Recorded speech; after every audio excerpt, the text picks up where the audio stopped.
Hello, and welcome back to another episode of Decap Recaps.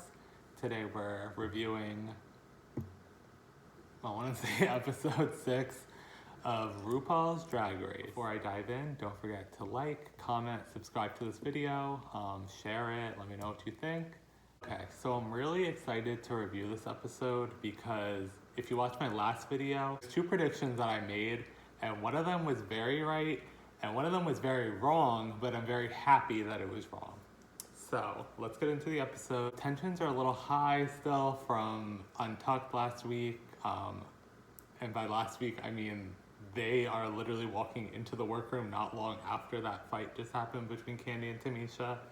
So it's still like a little tense. Candy really like misconstrued what Tamisha said. Like they kind of roll back the footage. And Candy's making it seem like she was saying a lot more than she actually was. Like I said, I didn't necessarily fully agree with what Tamisha said, and it was just kind of like misunderstanding and like blown out of proportions on both sides.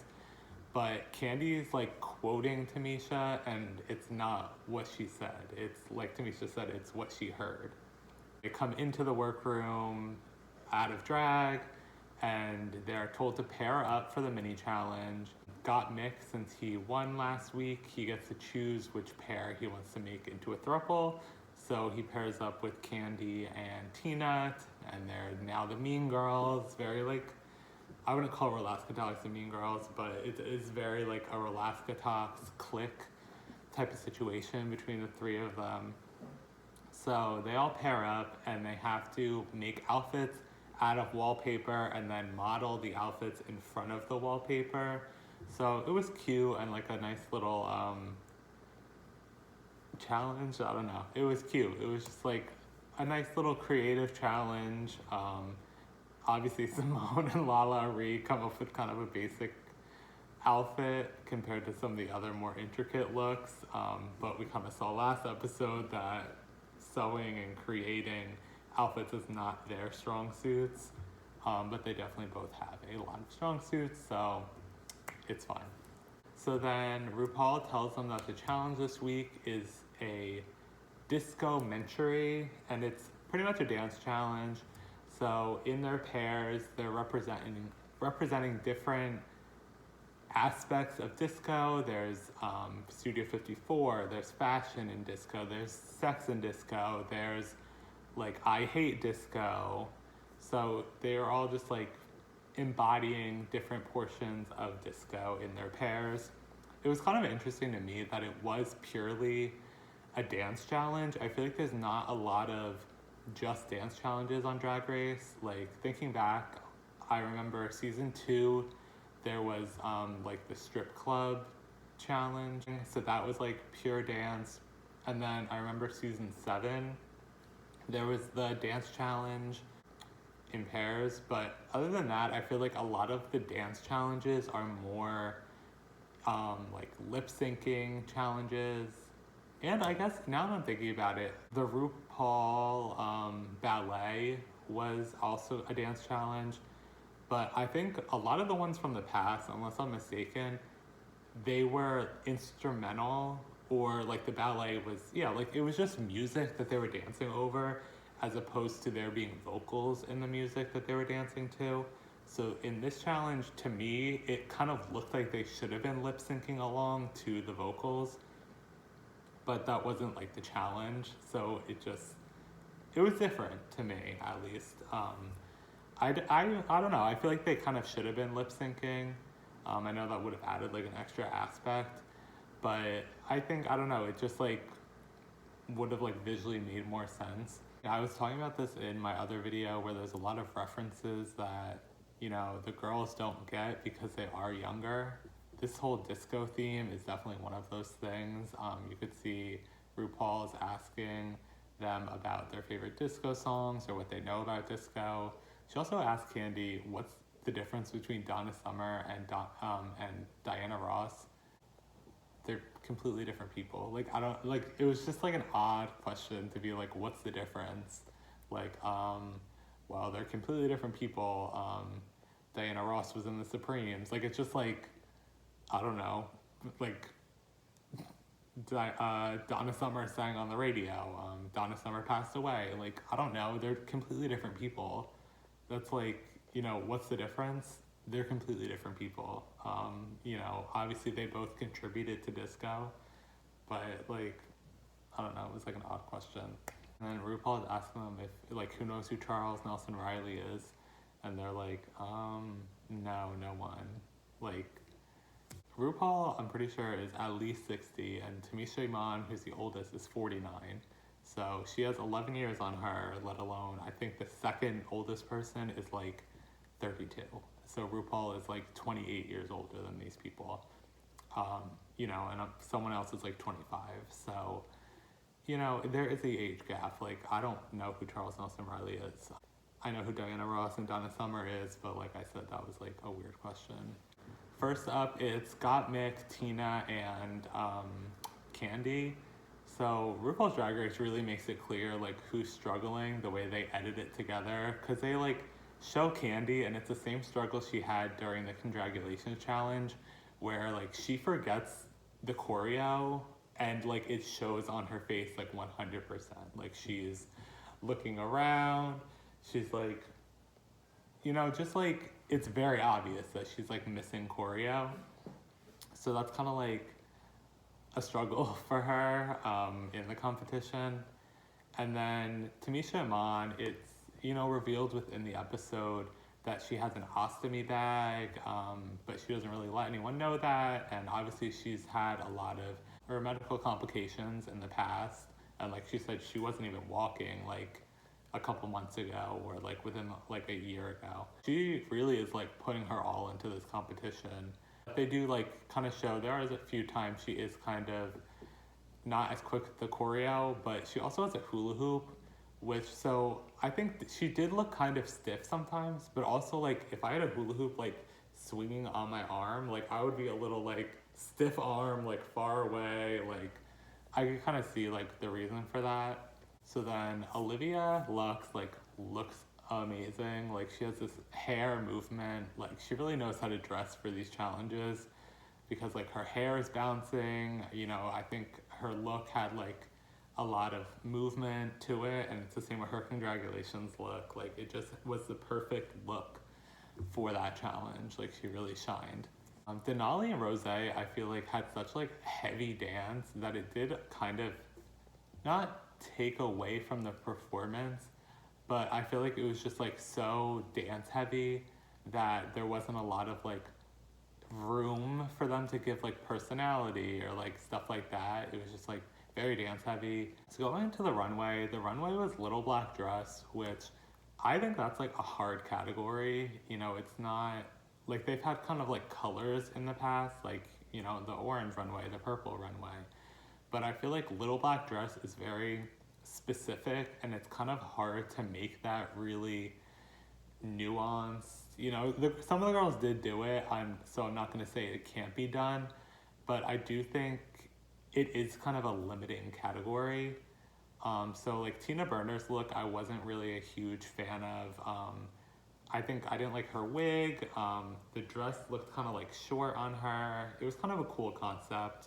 But she is just wearing like orange and yellow all the time, or orange and red and yellow all the time. So, she really just found her way to work it into the black dress runway. I will say she did really well in the challenge, and she looked really good in the like dance Disco-mentary challenge. So I'll give her like credit for that.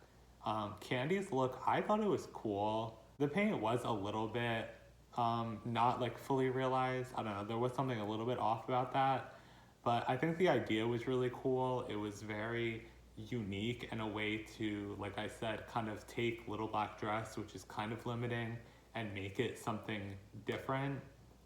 So it was like the Comme des Garçons like outline outfit with like the dress painted on. And like she said, it was a reference to Princess Diana's black dress. And she had like the little tiny black dress on the hanger, which I didn't like fully get at like first, but I guess that was supposed to be like the little black dress.